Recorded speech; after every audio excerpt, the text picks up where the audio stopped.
I'll call this meeting to order, the regularly scheduled meeting of the Transportation Public Works Committee, this day, April 21st, 2015. I'm Councilmember Reich. I'll be chairing the committee, and I'm joined by fellow committee members, including Councilmember Yang, Glidden, Palmisano, and Gordon. Bender will not be joining us. She has other obligations. And we have before us 8 items for consideration. We have the 2 public hearings and a discussion item, the remainder being on consent. I'll go through the consent items. Any committee member can pull them after I go through them for further discussion. Item 3 on the consent agenda is the resolution opposing truck size or weight increases. Approving a resolution opposing any legislation to increase truck size or weight on Minneapolis alleys, streets, roads, and bridges. Item 4 is the 7th Street Ramp Project Agreement, approving resolution authorizing execution of a cooperative construction agreement with the Minnesota Department of Transportation relating to the 7th Street Ramp Project, and that item will be referred to Ways and Means Committee. Item 5 is the Federal Highway Safety Improvement Program funding. It's a series of actions, including accepting the Federal Highway Safety Improvement Program funds in the amount of $769,600 for the intersection and traffic signal improvements at 3rd Street South and 46th Street East, and increasing the appropriation and revenue of the Capital Improvement Fund by that amount to reflect the funding. That will be referred to Ways and Means.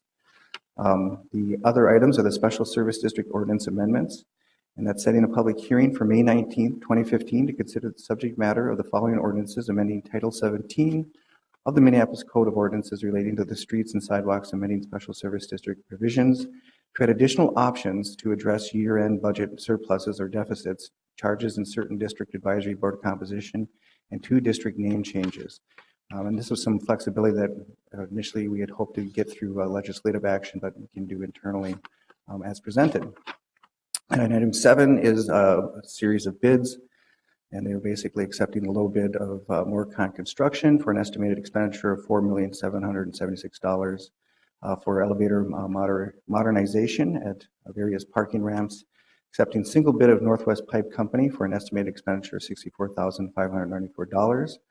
To deliver steel pipe and fittings through December 31st, 2015, accepting single bid of Visu Sewer Incorporated for the amount of $122,637 for the rehabilitation of sanitary sewer manholes.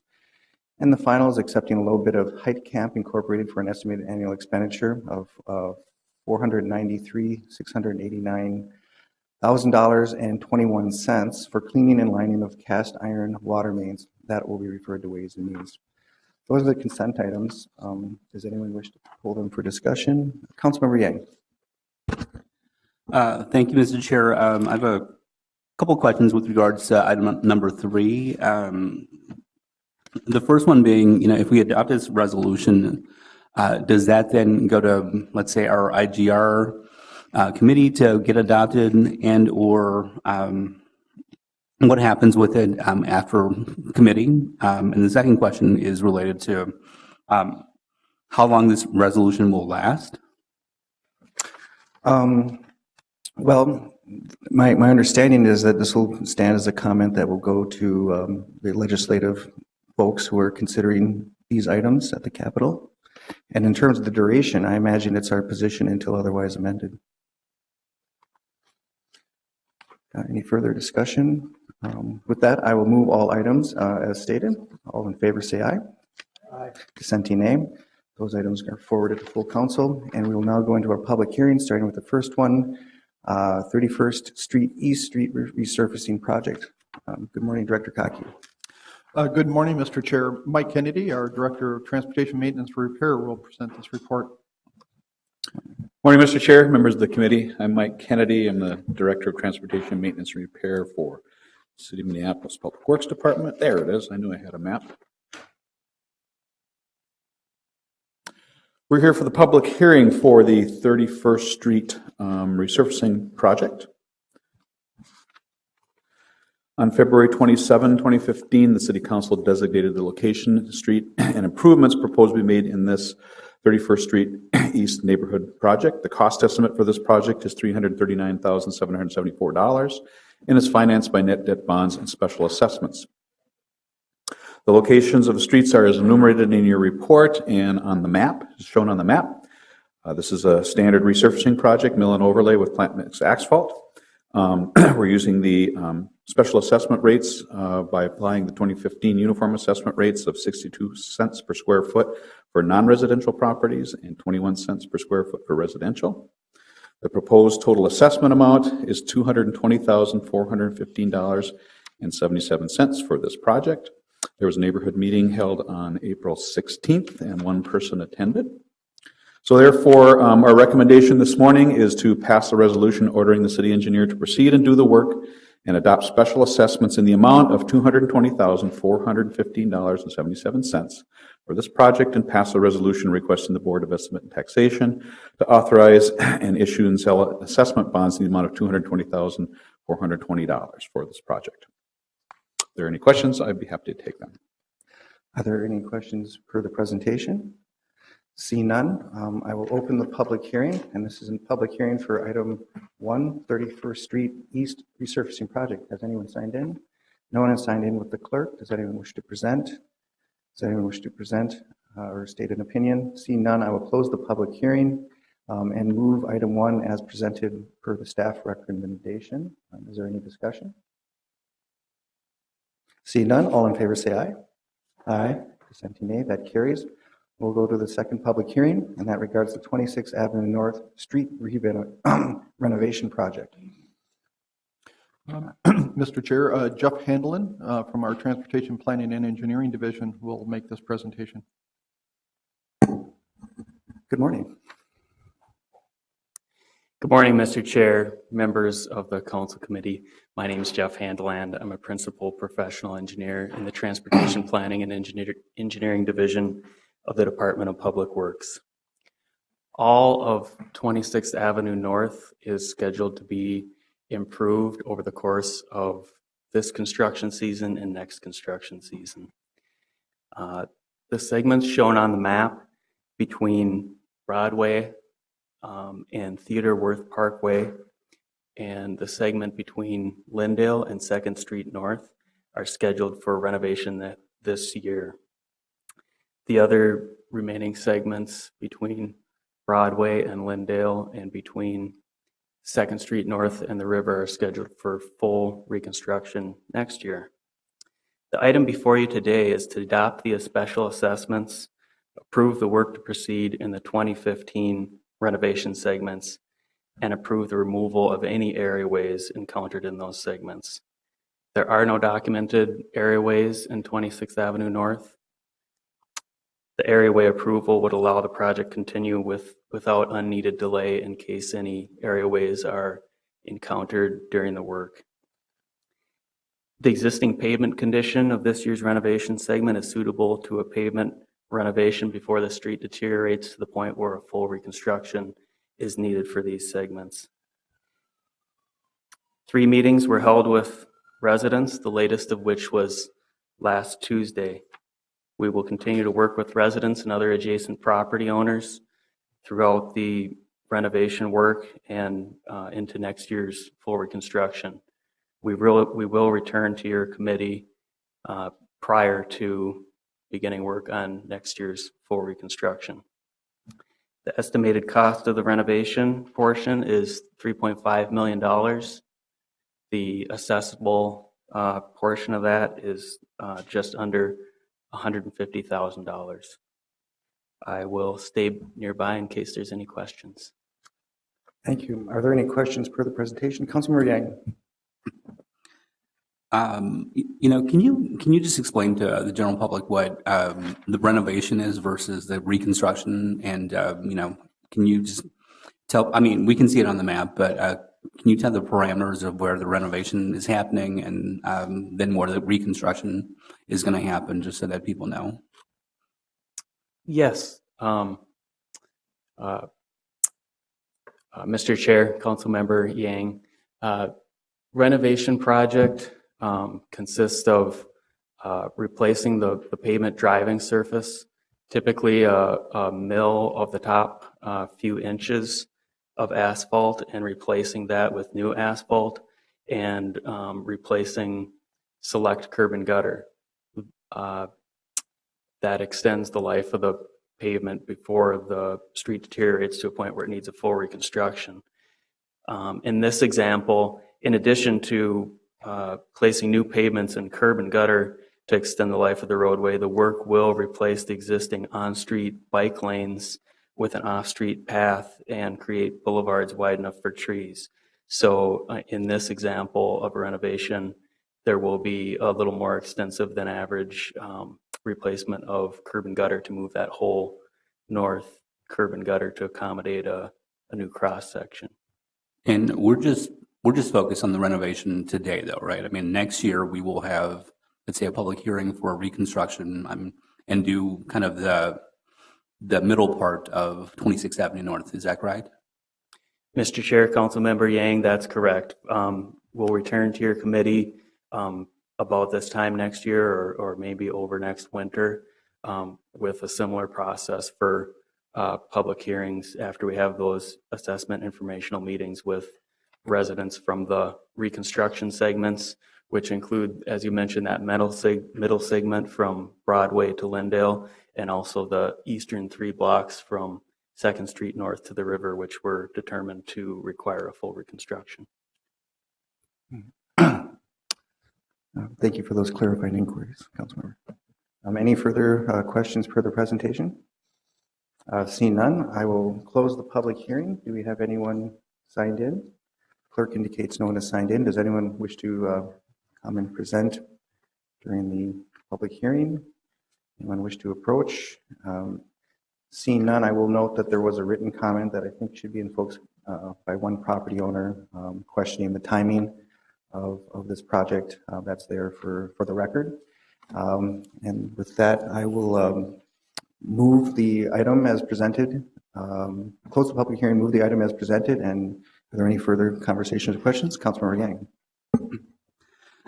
Thank you, Mr. Chair.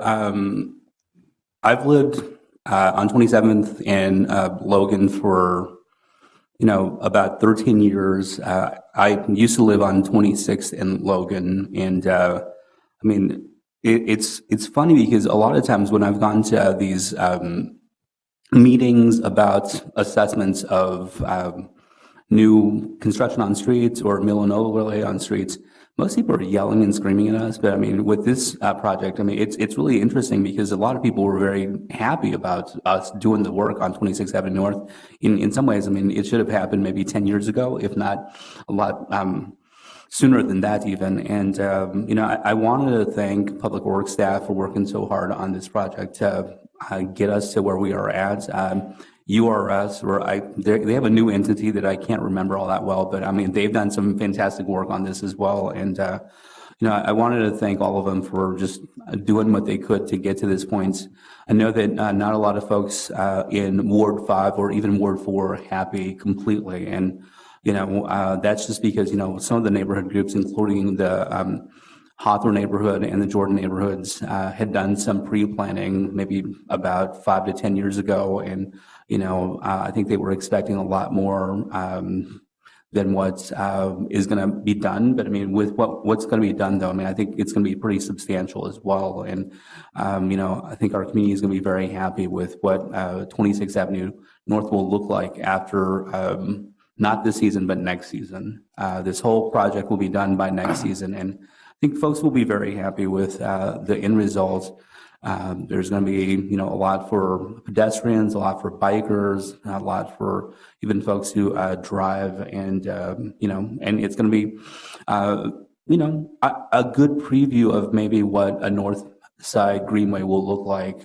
This will go east and west. The north side greenway eventually will go north and south, and just to kind of see what can happen.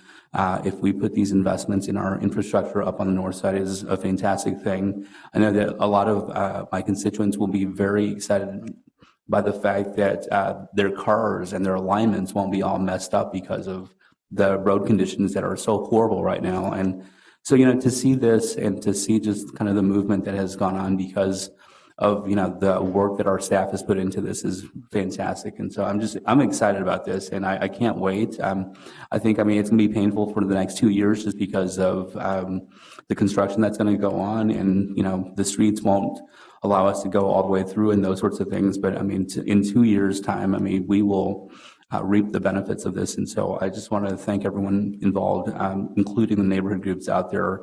The Bicycle Coalition as well, I mean, has done a really good job of advocating for their cause and also for the residents up on the north side. And so, I mean, a lot of people have put a lot of work into getting this thing done. And, you know, I think, I mean, with the renovations and the bookend pieces, you know, we might hear less from people just because of the fact that, you know, the costs are, you know, a little bit less than the full reconstruction. And so maybe when the reconstruction happens next year, maybe we will hear a lot more opposition or a lot louder voices in terms of them seeing the bills that they get. But this is a good start and can't wait until this is done. I mean, the only regret I have is that we can't do the whole thing at once. I would love to see that, but it's not going to happen. It's too late in the season. And, you know, I mean, for what we're going to get, pretty happy about it. Thank you.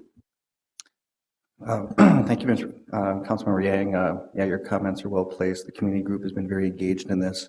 Incremental will be the name, or will be the legacy of this project. And of course, it's a series of projects that, of course, will serve an important section of your community very well, but it also connects the east side to the north side when all these projects do come together.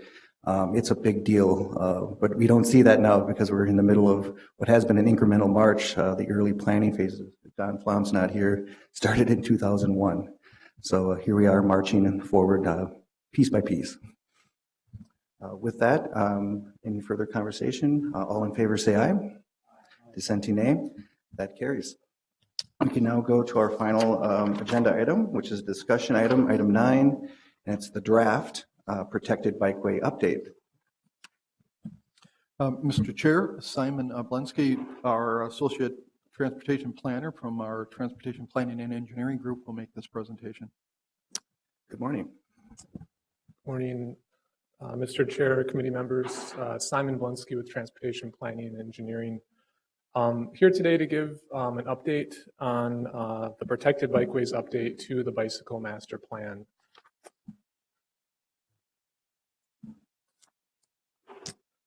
After about a year-long planning process, the draft update of this plan update is available for public comment.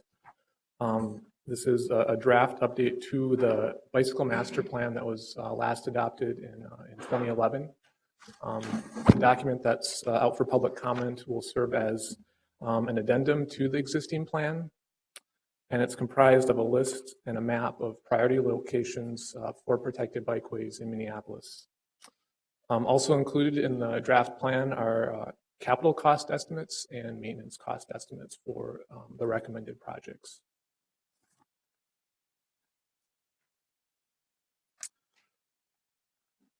The draft plan is available now for public comment, and people can view the draft online and submit comments online. But Public Works will be holding an open house next week on April 29th at the Downtown Central Library. And we'll be getting the word out through various sources, through a press release later today, and also our bike email listserv that includes about 10,000 subscribed email addresses.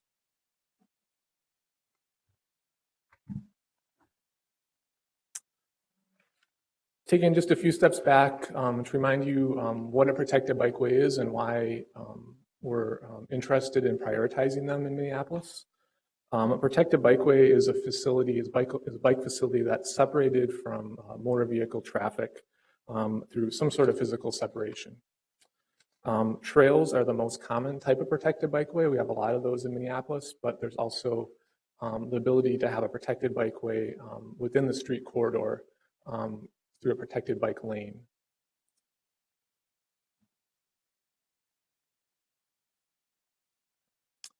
And here are just a few examples showing the range of what a protected bikeway looks like here in Minneapolis. The top two photos show the Cedar Lake Trail and a trail along West River Parkway.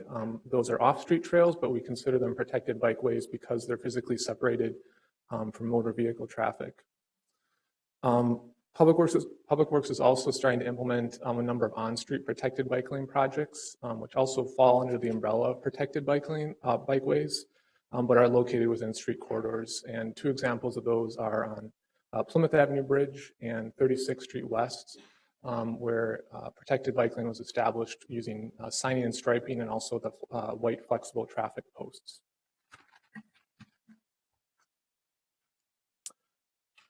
This is a snapshot of the Bikeway network in the city at the end of 2014. The green lines show existing protected bikeways. We have about 96 miles of protected bikeways. The large majority of those are off-street trails.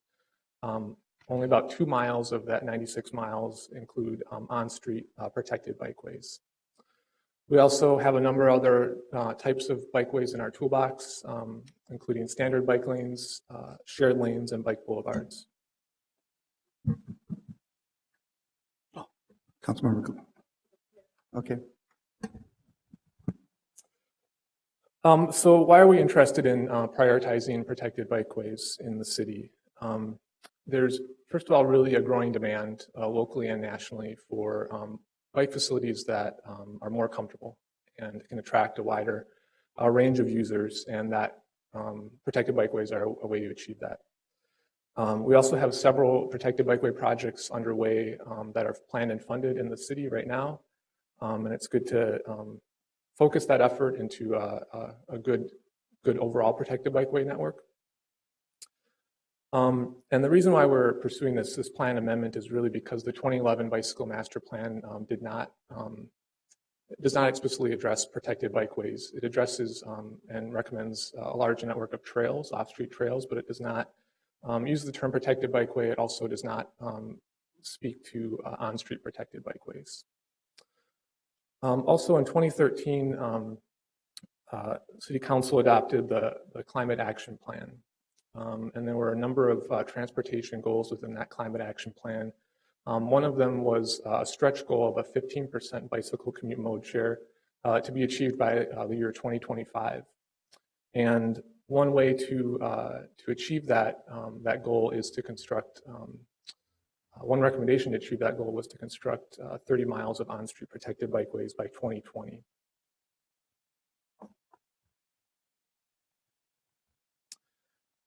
And just reiterating the importance of protected bikeways and their ability to attract a wider range of users. We have a lot of standard bike lanes in the city, and we hear a lot of good feedback about those. They're really important to a lot of people to get around by bike. But we know that they only really are attractive or comfortable for a small portion of the population. And in order to increase bicycling and continue to increase bicycling in Minneapolis, there's a need to have facilities that are more attractive to a broader range of users. And that's where protected bikeways really come in. There's a lot of research that demonstrates that they're a lot more attractive to people who may be less confident riding in traffic. And there's also a lot of local surveys that have been done that justify protected bikeways too.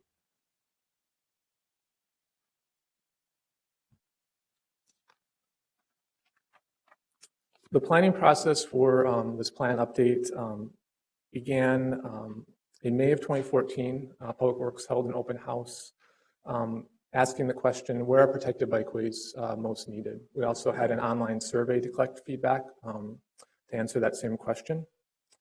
After that feedback was collected, staff did some additional technical analysis to identify where protected bikeways were most needed. And then that was refined down to a collection of 19 study corridors. And those study corridors are really focused on the core and the center of the city, which I'll talk about more in a second. Each of those 19 corridors were evaluated for protected bike lanes to see if what a protected bike lane could look like on those corridors, to evaluate if they're actually technically feasible, if there's enough space to fit a protected bikeway. And based on that evaluation, we whittled down those 19 study corridors into what's in the draft plan in front of you. And that is what's out for public comment now. And we hope to come back soon with a final draft for City Council consideration. Councilmember Glidden. Thanks, Mr. Chair. I did have a question on this section of the presentation, and this was the one place where I saw something that seemed to me like a criteria that determined how you selected the locations for protected bikeways and the tiers and so forth. And I mean, I think those are good start to a criteria list. I'm actually kind of hearkening back to the recent presentation that we had on the street lighting policy that was developed by Public Works staff here, where they kind of went beyond what I'm sort of taking as sort of a little bit more of the traditional transportation type elements. You know, you have here high bicycle demand, high traffic conflict, and the streetlight policy ended up taking into account kind of a broader range of criteria. It very specifically listed an equity criteria, but then had some particular sub points of how was that going to be defined and considered. Then it had some other, I think, maybe more miscellaneous criteria. So it had like transportation criteria and then equity criteria and then some other considerations. And I thought that was, you know, a way to try to take into account, I think, a lot of conversation about how do we go beyond maybe some of our traditional ways of thinking to ensuring that these widely desired programs get to a variety of places in the city. And so this was maybe the one place where I frankly, I felt a little challenged in the criteria as it's laid out here. I know even beyond kind of the, I guess, the equity buzzword, talking about geographic diversity is something that's been a long time conversation in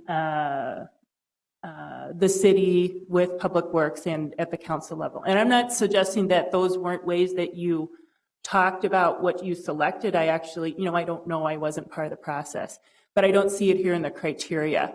And so there's not a way that I know that that was, if it's geographic or other ways that you kind of look at how to spread the benefits of protected bikeways, how we're thinking about that. And I just say this because there's certain areas in the city where just frankly, there's a lot of bikes. And it sort of speaks to maybe a little bit more of a similar demographic in some of those areas where I think you see the most bikes. And I represent some of those areas where you see a lot of bikes. So, and I'm really excited about protected bikeways. So it's not about that. It's just, I think, you know, this is our opportunity to say something about the criteria. And I know there's been a lot of thoughtful work going on in the process, but I think I wouldn't be doing my job if I didn't raise this issue. Mr. Chair, Councilmember Glidden, I'll address the specific criteria here and maybe revisit that question at the end of discussing the more technical criteria.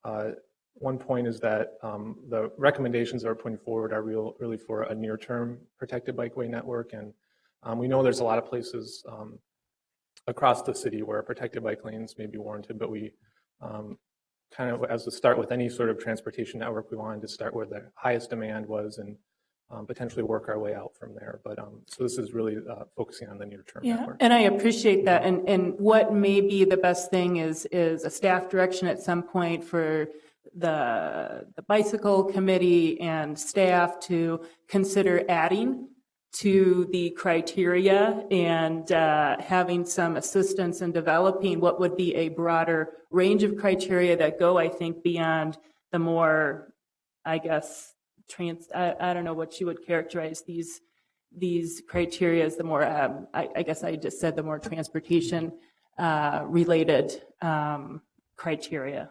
So thank you. Yeah, and I would add that you can put different lenses on it, but there is a transit system way to approach it. I mean, geographic balance probably speaks to it in a geographic way, a non-social way. And then in just terms of having a complete system and looking for gaps. Gaps would be generated by, you know, criteria that you've outlined here. Then there'd be the secondary layer of analysis that would say, hey, where are the gaps? And do we have a complete system approach to this and geographic balance embedded in that? But I'll yield the floor to Councilmember Gordon, who has questions as well. I had a much smaller question. I was just curious about the term of art, on-street protected bike facilities, and I wanted to make sure that that would, or I'm curious if that includes curb separated and potentially green space boulevards separated. We have a protected bike facility that goes, connects to the Dinkytown Greenway, goes by the stadium in Ward 2, but clearly there's a boulevard, and then there's the bikeway, and then there's a sidewalk, and it's not on street. There's also Washington Avenue. The county's putting in a facility that's along the street, and it's there, but it will be curb separated. So if we're counting the 30 miles, I think it's important that we figure out when we decide it's on street and off street and what that means.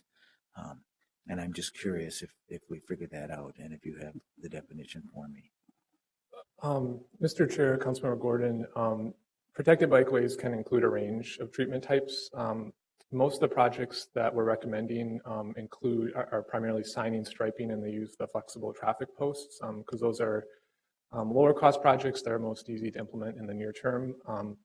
But looking long term and looking at some other opportunities, such as a street reconstruction project, there may be the opportunity to move curbs and add greening or add more separation or raising the bike facility as well. So the near term network will probably consist of a lot of flexible delineator versions of protected bike lanes, but they aren't limited to that type of treatment. So we would be counting the Washington Avenue curb separated and green space separated as an on-street facility? We are, yes. Okay, just to be clear, so those count in our 30 miles. And I think they absolutely make more sense when there's a reconstruction. I agree. I think they offer a better facility for the riders, though, and I think it's something we should strive for. And just for clarification, my understanding was protected as a broad category of which there are several examples, including trails, et cetera, et cetera, et cetera. Correct. Okay. Any further questions, Councilmember Glidden? Thank you. Before moving on to, I'll mention that throughout this planning process, staff from Hennepin County were involved since many of these streets are in Hennepin County roads. And also staff visited the Bicycle Advisory Committee frequently, about every other month over the past year, to give updates on this planning process.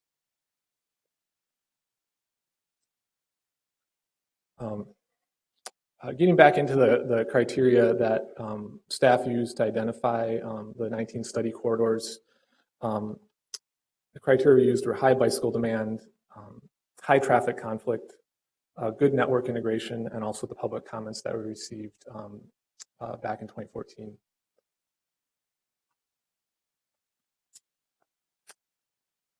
The indicators that we used for high bicycle demand, we're looking at our existing bicycle traffic counts. I'm looking at land uses, existing and planned land uses throughout the city. Bike destinations and trip generators, such as schools, parks, universities.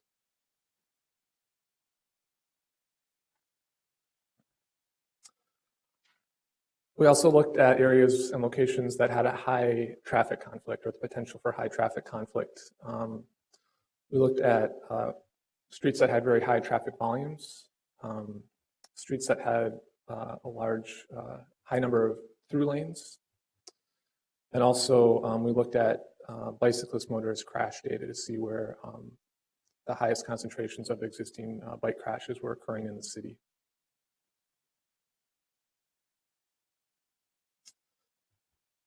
We also wanted the 19 corridors that we were studying to fit well into the existing and planned bikeway network in the city. So the map on the left is the existing bikeway network. The map on the right was very useful for us in that it showed the green lines on there were the existing protected bikeways in the city, and all the yellow lines are really the low volume residential streets throughout the city that where maybe there's not a protected bikeway nearby, but a low volume traffic residential street provides a comfortable alternative to maybe riding on a busy street. Showing those two layers together, you can really see that there's a large area in the center of the city that does not have protected bikeways or does not have low volume traffic streets as an alternative to busy streets. So A lot of the other criteria that we looked at focused our attention on the core of the city too, but this map really illustrates that well. The comments we received from the 2014 open house mirrored a lot of the things that we saw through this technical analysis. We received 170 comments at the open house or via the online survey that we posted. We also met with the bicycle advisory several times. And the top themes that were mentioned, again, were similar to what we found in the technical analysis. People really made recommendations on high traffic volume streets in high density neighborhoods. And there were a lot of recommendations for overcoming large physical barriers such as freeways or some of our river crossings.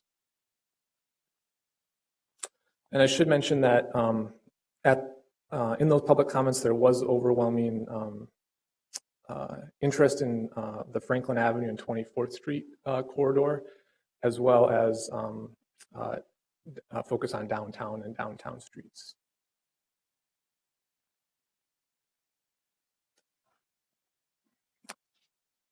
So this map shows the 19 corridors that Public Works took a closer look at. Public Works, a team of Public Works staff from all the transportation business line divisions were represented in these frequent meetings over the past year, in addition to Hennepin County staff. This feasibility analysis that we conducted will serve as an appendix to the draft Protected Bikeway Plan, and that's available online. It includes a documentation of existing conditions on all these corridors, conceptual cross sections and intersection improvements, high-level impact analysis for each corridor, and the capital and maintenance costs for each corridor as well. Just to show an example of the work that this team did, this is one corridor, 15th Avenue Southeast. We identified an alignment for the Protected Bikeway and identified various points along the corridor that may be challenging or would require further evaluation or require special design treatments. And then we developed conceptual cross sections for the different typical street widths on each corridor.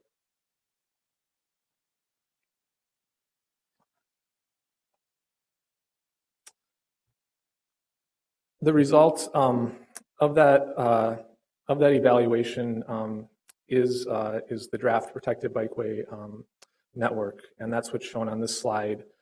It includes 55 miles of recommended projects. 48 miles include protected bike lanes, protected bikeways. 6 miles of corridors do include alignments that are still to be determined or segments that will require further evaluation due to significant technical challenges along those corridors.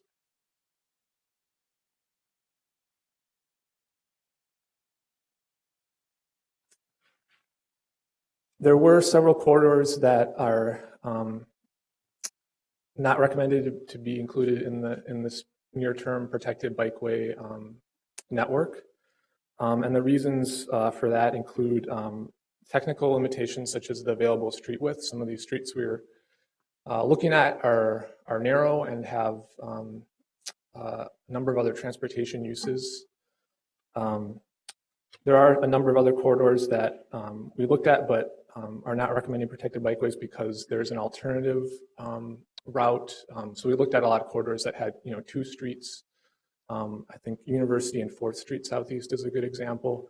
We're actually recommending a two-way protected bike lane on University, so it's not recommended to do a protected bikeway on 4th Street Southeast.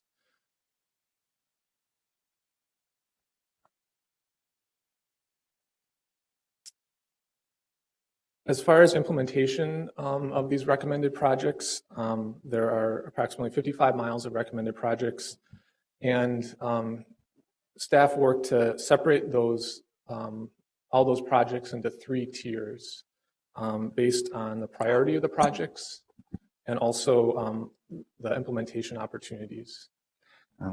Councilmember Glidden? Thanks. I guess my question works in here. So you had earlier described this as kind of a short-term plan. So I wanted to understand what you thought was the timeline then for implementing tiers 1, 2, and 3. Mr. Chair, Councilmember Glidden, the timeline is really informed by the goals set in the 2013 Climate Action Plan, which calls for 30 miles of protected bikeways by the year 2020. So this is really a 5-year plan. Some of the projects may be a little bit farther out than that, but tiers 1, 2, and 3 roughly fall into 2 to 3 year periods within that 5-year period. So going through tiers 1 through 3 is approximately a 3-year time period? I just want to make sure I heard you right, or is it a 5-year? That's fine. Councilmember, or sorry, I think the director has something to say. Okay, thank you. Sorry about that. Thank you, Mr. Chair. Councilmember Glidden. I think the rollout of the plan is very dependent on our capital budget. And so how much we can take on over the next 5 years will depend on how much we put into the Protected Bikeway program in our capital budget. So currently, as you're probably aware of, we have dollars in our 2015 and 2016 capital budget for Protected Bikeways. We've submitted our capital budget now for 2016. We've asked for increases in the Protected Bikeway program and actually dollars through the entire 5 years. But I will tell you that even with the dollars we submitted, to keep within the parameters of what finance has given us for net debt bonds, it's not enough to fulfill, to complete all 3 tiers. Just another element of this as well that I'll bring up is when we did the budgeting on this, we did the budgeting for Protected Bikeways with a method that we were able to use throughout the city with paint and plastic bollards to define the Protected Bikeway. In some of our more congested areas, particularly downtown, we may need to do something more expensive. I think an example of that is kind of what they did over on Washington Avenue as an example to try to provide a bit more of a permanent barrier. And so as we look at the question of priorities and how long this will take, it will be very much a capital budget discussion. Okay, and I appreciate that. I guess the other thing is I'm assuming that there have been some preliminary decisions made about the type of protected bikeway in order to develop cost estimates, right? I mean, you're not going to have one cost estimate for ballards and another for, throwing down a big boulevard in grass, which is a whole different thing, right? So I'm assuming that most of these are about adding bollards with probably some experimentation or testing periods for what style or type of bollard. Would that be Mr. Chair, is my expectation right? Councilmember Glidden, yes, our preliminary our cost estimates that informed that are included in this plan are the level of treatment is the plastic bollards. And then I guess my other question this is wrapped into what is our expectation for funding a 3-year plan? Is the county, do we think that they are going to adopt a protected bikeway plan? And as an example, I know that some of these are county roads, and I didn't know if there's been any discussion of what's the county might be interested in investing in on their roads. Mr. Chair, Councilmember Glidden, the county staff have been involved in this planning effort mainly because they did just adopt their updated bicycle master plan for the county. And one element of that that county plan is what they're calling an enhanced bikeway network, which includes more comfortable facilities that include trails and protected bikeways. So they were looking to this effort to inform what that enhanced network would look like within the city of Minneapolis. I can't speak to funding at this time, but the county does have an interest in this network.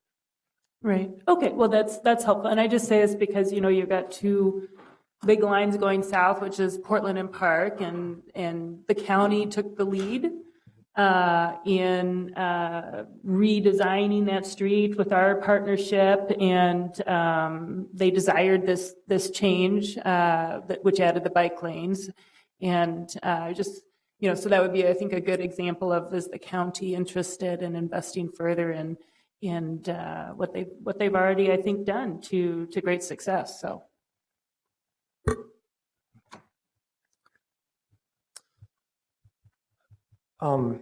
Getting back into the implementation, I should mention that several projects within this short-term or this priority network are already planned and funded. I think one good example is one that we talked about earlier today, 26th Avenue North, with that street renovation and reconstruction project. A side path will be constructed, and that's considered a protected bikeway, so we're including that in our priority network. I think it's really important to note that the draft plan and the feasibility analysis that's included as an appendix are guidance for the design process. This is not a final design of what the protected bike lane would or could look like on these street corridors.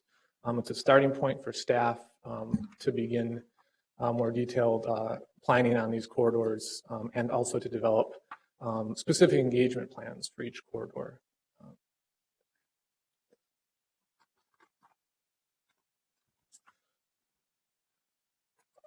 Capital costs were developed for the network. They're high-level cost estimates, and we are providing a range because we know there are some unique factors about each of these corridors. The low end includes primarily signing and striping efforts with flexible traffic posts. Our higher end cost estimates also includes modifications to traffic signals that may be required to better facilitate the protected bike lane. And also seal coating is included in the high cost estimate because there may be the need to kind of get a blank slate on the street surface to make striping changes that may be more significant, rather than remove all the pavement markings. Aesthetically, that doesn't look that great. The cost estimates are shown here on the table for each of the three tiers. The first tier has about 15 miles of protected bikeways with an estimated unfunded cost of $3 to $4.3 million. Tier 2 includes about 28 miles of protected bikeways with an estimated unfunded cost of $4.2 to $7.8 million. The final tier includes approximately 11 miles, but cost estimates were not fully calculated for that tier because some of the projects in that tier include corridors that require further evaluation, and also better defining the alignment of the protected bike lane within that corridor. In the draft plan, we also included maintenance cost estimates. We worked with our Transportation Maintenance and Repair Division to develop cost estimates based on their existing experience maintaining various bikeways throughout the city.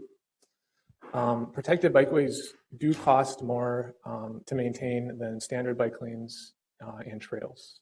The main reason for that is a lot of bike lanes and trails can be maintained throughout the winter through snow clearance. But protected bikeways are going to require a level of maintenance that involves snow removal. On a lot of trails, we have width to essentially push snow to the side. But on protected bikeways, we're working within limited and constrained urban corridors where there isn't space to push snow because it would end up on the sidewalk or in adjacent travel lanes. The cost estimates, we believe, are somewhat conservative because they're based on a very, very limited experience maintaining protected bikeways in Minneapolis. We just have a few projects that we've been maintaining for just a couple of years. First Avenue North, Plymouth Bridge, 36th Street. We don't have, those are isolated projects, spread out throughout the city. So mobilization is currently something to consider. But as we develop a more connected network, we expect, or we recommend revisiting these cost estimates for maintenance because we're going to gain a lot more experience. There might be economies of scale and efficiencies built into maintaining a more connected network. And also, we'll know how to do this better as we get more practice. Councilmember Gordon. Well, I just wanted to comment a little bit here because I wanted to push back a little on this. Bike lanes cost more to maintain, protected bike lanes do than standard bike lanes or trails. I know that a lot of the standard bike lanes basically aren't maintained in the winter, and so of course it doesn't cost it much more money. In fact, they become the holding area for snow when we plow along with the boulevard. But I also know that it must cost us a lot to maintain traffic lanes in the winter, and especially downtown where it doesn't seem like there is a lot of place to move the snow.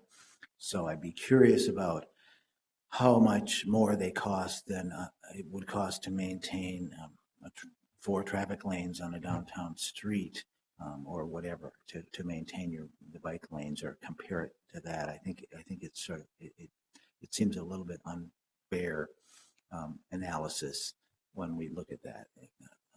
Especially, of course, it's cheaper than not maintaining the bike lanes all winter when they aren't. I mean, if you go down University and 4th in the winter, you basically don't have a bike lane anymore. And if we have parked cars, it's supposed to somehow have room too. So I just don't want us to get stuck there. Of course, if we're going to have sweepers out and that are going to maintain these well, I'll admit that it's going to cost more. But then let's compare what does it cost to maintain it for the lanes for cars, and compare it to that, and make our decision sort of with unbiased or fully opened eyes, or I don't know how to phrase it right. But you don't even have to comment on that. I just wanted to be able to express that here to my colleagues, although I do see that Mr. Cockey has a comment he wants to make, and it's fine too. Mm-hmm. Is that correct, Director Cockey? Yeah, Mr. Chair, Councilmember Gordon. The reason we're adding additional cost, and actually this is something we've been doing every year now, as we add protected bikeways, there is an additional cost, and it's partly because of that it is separated from the road. So in order to clear the snow, whether it's plowed or if it's actually removed, we do need to send different vehicles down there, where if it's a bike lane, and I understand, especially as we get more snow, we get creep out into the street, which certainly impacts the bike lane. But that bike lane can be taken care of just as part of the plowing of the street. So because the protected bikeway is actually a separate entity, it requires a separate pass through there. And therefore, for example, last year we did include in our general fund budget some additional dollars for the protected bikeways that were added the previous year, and we will continue that practice to do that. So. And I think it's fine to add the extra dollars, but I just think it's also fair that we think about how much we pay to clear the streets for automobiles at the same time, and we don't act like that. Understood. So the issue of relative cost versus absolute expense. Okay. Councilmember Palmisano. Mr. Chair, Mr. Blinsky, I'm curious, what is the standard to which we agree for the maintenance on some of these protected bikeways? I mean, for the people that use their bikes as transit, what kind of a commitment do they get in the reliability of the plowing of the protected bikeways after a snow event? Mr. Chair, Councilmember Palmisano, I think we're still working on what that level of service for these protected bike lanes is. On other types of facilities, we have a lot of experience, like on the Midtown Greenway. I would say we have a pretty quick turnaround and quick, pretty high level of service on the Midtown Greenway. Our crews are out there, the morning after a snow event, and I think we've received a lot of positive feedback on how that facility is maintained. The 3 protected bike lanes that we have on street, we don't yet have a consistent level of service, and it may be some time after a snow event when we do get to those corridors. But in working with the Bicycle Advisory Committee, that's your comment is something that they have definitely said that is important to them, is that it's the expectation of maintenance and being able to know that when they wake up in the morning that they can actually use the facility to get to and from work or to school. So that's something we're definitely considering, but due to the small sample size of protected bike lanes that we have in the city, we don't have a definitive level of service yet. Appreciate it. Thank you. Thank you.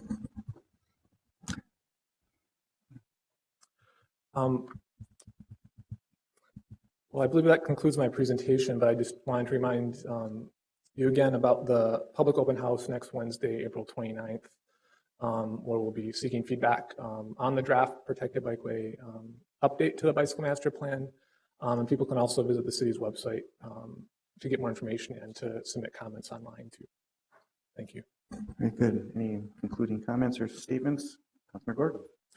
Yeah, I have a couple things I wanted to say. One of them I did want to mention Anna Flintoff, because I think it's unfortunate she can't be here today or isn't going to be part of this, but I know that she did a lot of work on moving this forward and working on it, and I really appreciate all the effort that she did.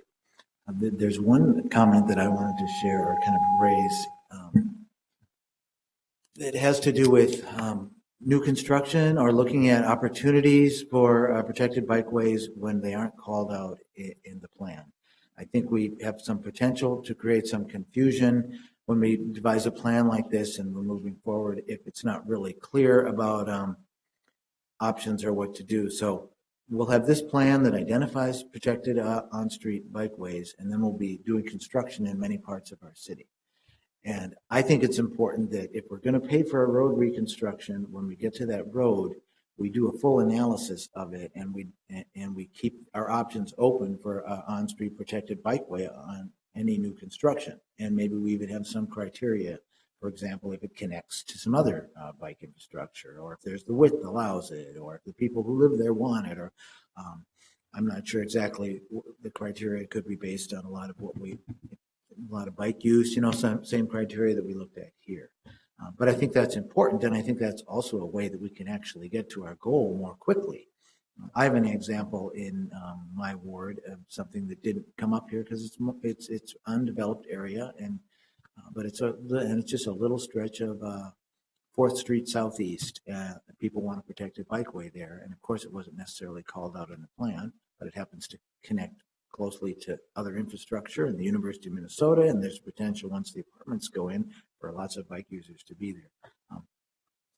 And so when it came up, I think there was a question, well, it's not called out on the plan, so I don't think it's not supposed to have a protected bikeway.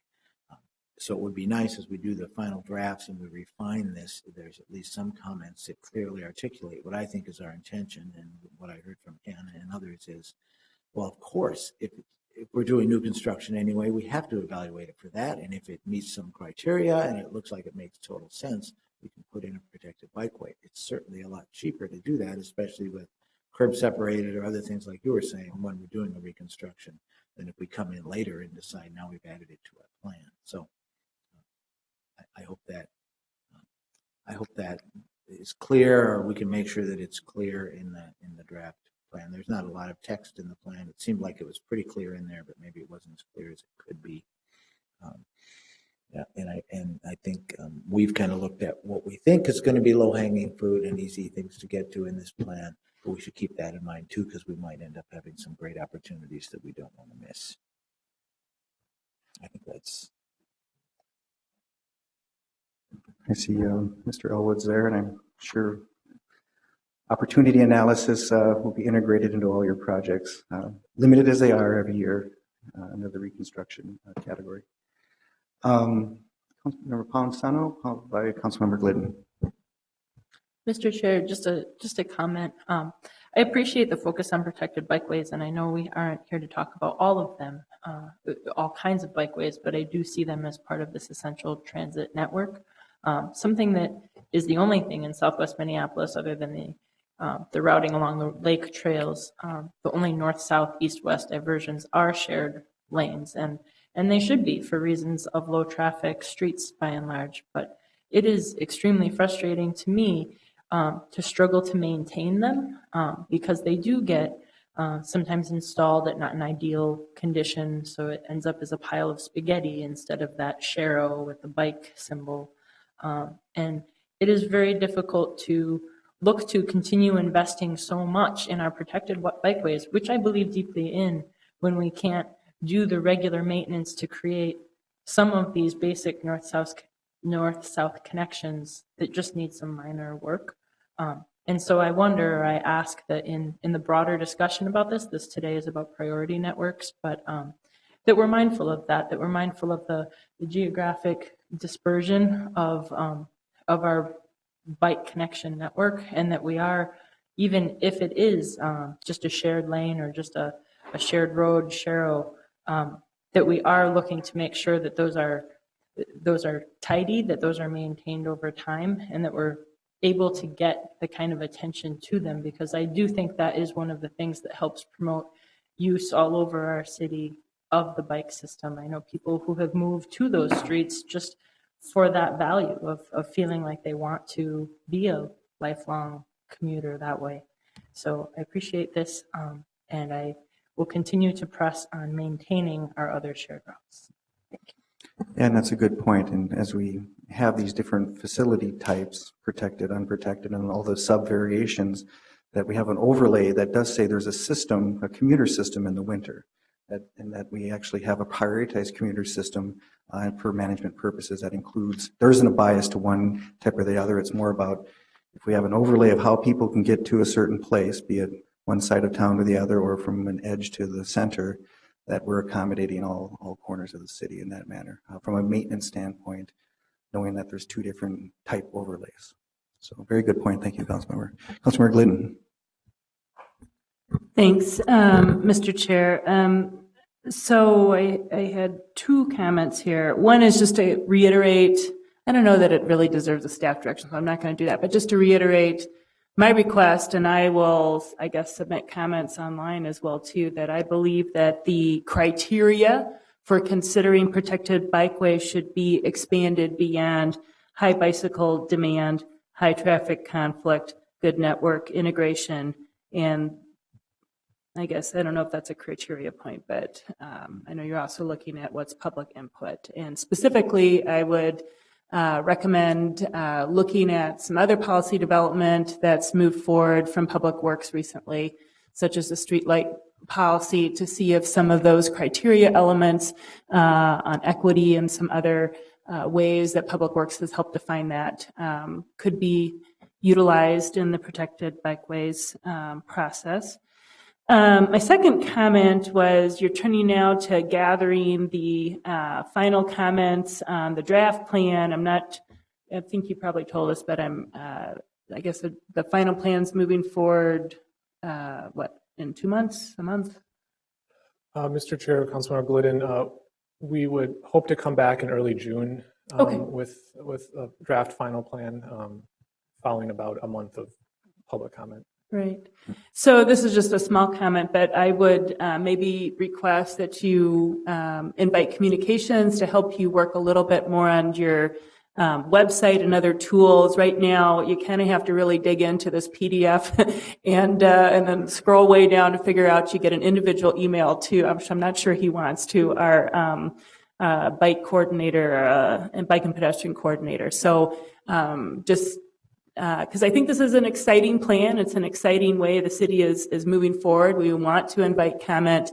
I think putting things in a little bit easier formats, some JPEGs that are easier to share, and also featuring what's that first tier of recommended improvements, if that's part of what you want to invite comment on. I'm not sure what all you're trying to drive the comment on, but it's more geared towards what's the criteria or some bigger picture vision pieces or what, but it'd be helpful to get some assistance from communications, and then we can help spread the word on that. So thank you. Councilmember Gordon? Thank you, Mr. Chair. I just got worried that I was too big of a downer in my comments, and I just wanted to make it clearly known to everybody that I think this is just fantastic. This is coming forward. I'm delighted to see this. I will enthusiastically move to receive and file this draft presentation, and I look forward to getting the final plan when it comes forward. And I also want to thank you, Simon, for all the work that you put in, and the other staff who worked on this as well. Councilmember Glidden? No? So that's a formal yay-rah from Councilmember Gordon and also a motion. Any further discussion? And I think staff got some very good comment in terms of how we approach looking at prioritization, and also some good insight in terms of how we solicit good information from the public. I think those two sort of lenses can go, I think, jointly and can be reflected in your follow-up presentation after you go through that process, and look forward to that as well. And I concur, this is a significant amount of work. I think the staff that are here and the department as a whole, but particularly I think the shout out that Councilmember Gordon gave to Anna Flintoff is quite appropriate. This was an immense amount of work and analysis on a pretty short turnaround with a very aggressive goal in mind. And so that part of it can't be underestimated, but sally forth, get some good public comment, and I think Councilmember Glidden is correct. This can generate a lot of interest and engagement, and we look forward to it. So with that, we have a motion before us. Any further discussion? So on the motion to receive and file, all in favor say aye. Aye. Dissenting nay. That carries. Thank you very much. We are adjourned.